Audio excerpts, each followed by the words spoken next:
Carmen, you're gonna need stitches because you're ripped. What is up, guys? I'm so excited for this vlog. It's got the Olympia in Vegas at the BSM booth. It's got a bodybuilding session with two bodybuilders, a Q&A all about StrongFit and intermittent fasting. That's right, I'm answering your questions. And I finally explain the phylogenetic hierarchy and how we can use movement to express strong emotion. So buckle up. Here we go. BSM! BSM! BSM! BSM! This is what we do. Recording. Oh yeah, it is recording.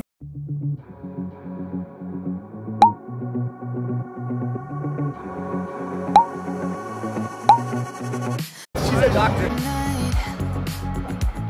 Yeah, you got me up like all night, and I'm thinking that we just might have something that we can't explain. Give me a sign, I'm wasting no time. I'm yours if you say the words. Show me your moves, nothing to lose. I think we can make this work. This is so awkward. Hotel room workout. When I travel to expos, there's no time and I almost never train at these events. I want you to understand that I do not train every single day. In fact, sometimes the best choice I make is taking a day off. I do not train because I need to burn a certain amount of calories, or I need to sweat, or I need to validate myself by passing or failing something on my daily to-do list. I train with intent because I want to move, and I want to move well, because movement is life. Kwame from Team BSN, follow him because he will instantly put you in a good mood. He's the coolest guy ever. He asked me if I would do a little handstand tutorial with him. The audio was no help, so I'm explaining here that I don't want to do a handstand with my back facing the wall because it facilitates an arch, which is what we don't want with a handstand. Handstands are internal torque, which is hollow body, and that's why I encourage you to do it facing the wall. So just come, oh, but don't do it in socks because that's really hard.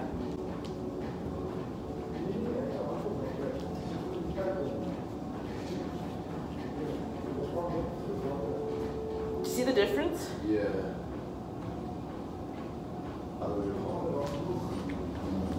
Notice I'm still not arching? Yeah. So a lot of people will go like that, which is what we don't want to see. Yeah, that's cool. Are you gonna try? I'm gonna try. Okay. So the key is to only go as far as you can keep your external obliques engaged. So as soon as you feel your low back arching, that's when you need to stop and just hold that position and get strong in that position. So this is where Kwame stops. Oh, this vlog is about to get next level because Kwame then says, hey, Sarah, do you want to train with me and my friend? And I'm like, oh my God. I mean, sure, yeah, that would be fun. So Kwame and I headed over to the City Athletic Club in Vegas and we met his friend Joseph. I really enjoyed training with them. They're extremely knowledgeable bodybuilders. It's just between you and me. Don't tell Kwame and Joseph this, but Joseph has almost 1 million followers on his Instagram. And Kwame has, I don't know, like close to 300,000.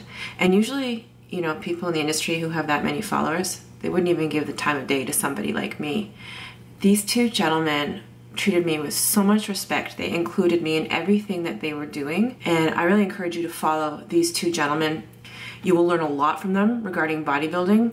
And they're just gonna put you in a good mood every damn day. So definitely check them out. The highlight for me was their interest in what I was doing with StrongFit. And they even let me film some video tutorials. But what was really amazing was doing the posing session with them at the very end, and Kwame taught me how to do some posing. This was a very special day that I will definitely remember for the rest of my life, and I'm really excited that I can share that with you.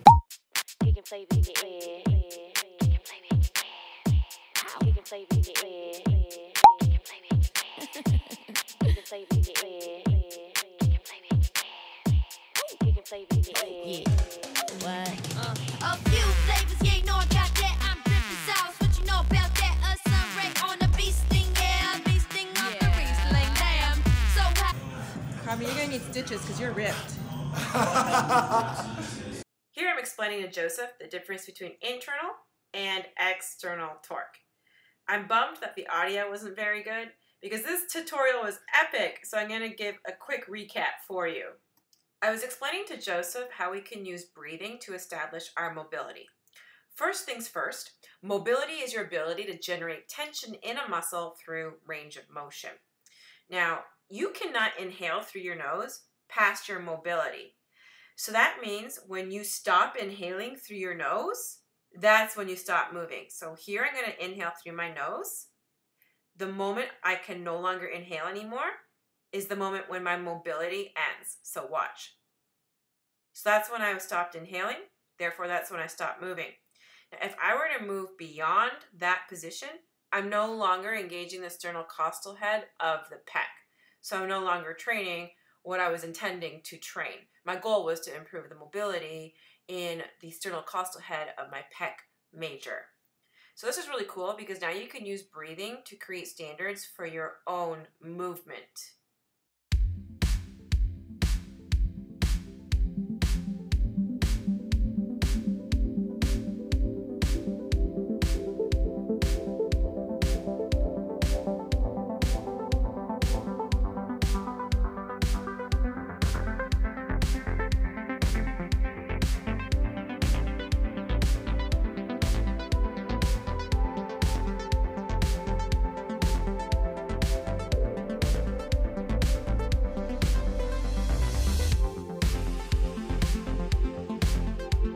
Next, I wanted to share with you the importance of changing your grips when you're training. So you'll notice I do pronated, supinated, mixed grip this way, and mixed grip this way. The reason why I train all the different grips is so that I can be a balanced badass. I don't want to develop imbalances by only training one type of grip all the time.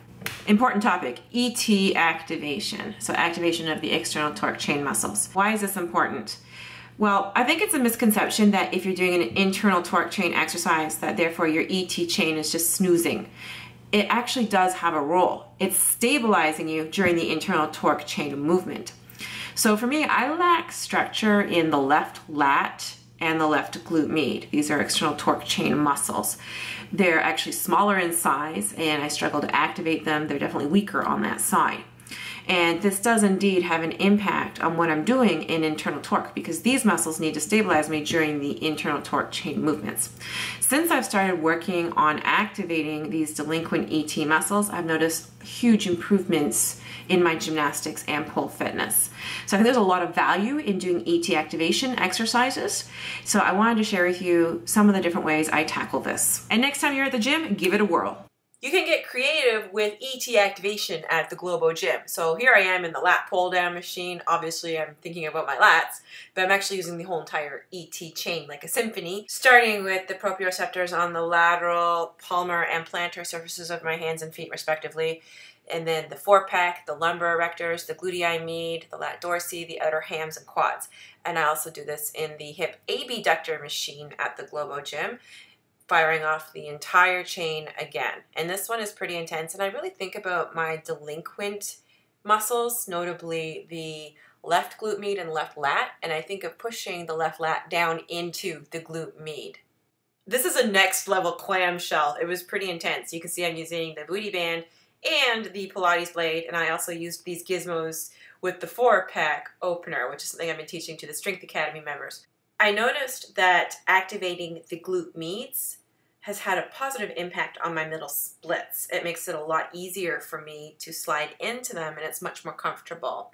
And this makes sense because I'm basically giving my nervous system consent that yeah, it's cool for me to put my legs in that position because I can generate torque around my hip joint circumferentially. So it's safe for me to go there. I made a post the other day on my Instagram asking you to ask me your questions about intermittent fasting and StrongFit. So here's the Q&A. Heads up, I'm a no bullshit kind of girl, so don't expect some typical online fitness marketing answers here. Lick you out all over. Don't threaten me with a good time.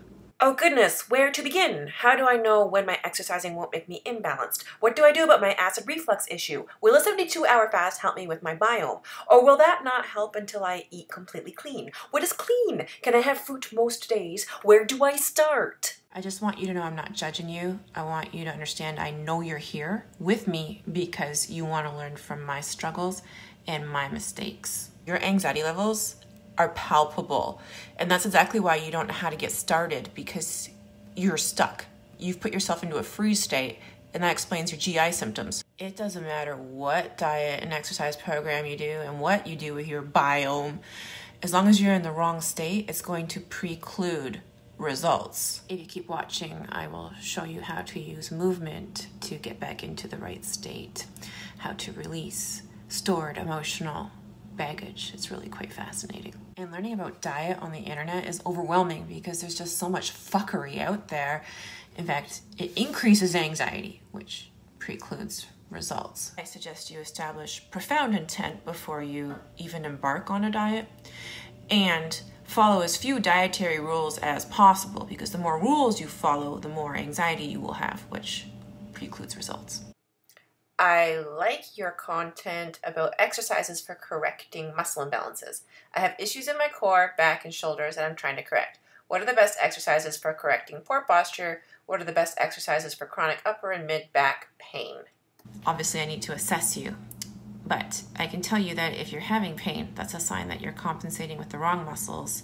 The right muscles aren't doing their job. Most problems arise from the main arch being your core. So why do you think I do sandbag carries all the time? I say we get this party started. Join my Strength Academy.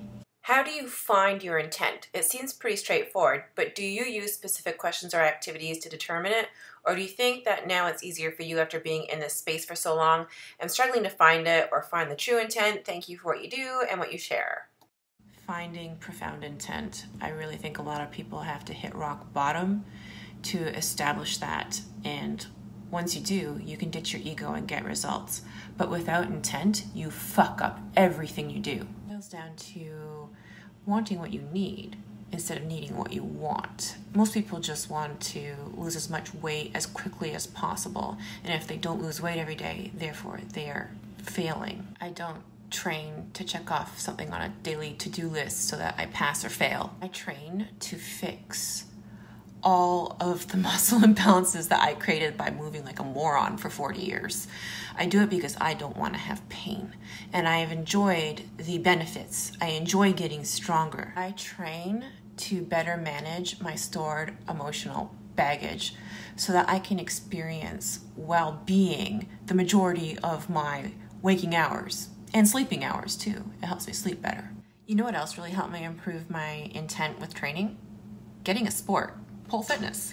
Now I train to get better at my sport. My focus is improving my weaknesses so I don't get hurt, and my mobility. Intent has allowed me to ditch the need for momentary rewards just to stroke my ego, and instead it's allowed me to do things that might not yield a momentary reward, but maximize the sum of the rewards in the long run. For all the people who ask me, oh, well, will your diet work? Because all these other diets didn't work for me. My answer is no, it won't work for you because you have shitty intent and you're in the wrong state. So you cannot buy intent for $49.99. I told you I'm a no bullshit kind of gal. I cannot fix you. Only you can fix yourself. I can give you solutions, but it's up to you to find your own intent, and it's up to you to learn how to manage your states. So if you do want to learn more about how I approach my diet, but I want you to understand that there are not rules. It's principles so you can figure out what to do for you that will work for you. You can click the card. Yes, I am a certified StrongFit coach, so if you want to learn from me how to identify and improve muscle imbalances, and you want to learn how to use movement to better deal with anxiety and sadness, then click the card to join my Strength Academy.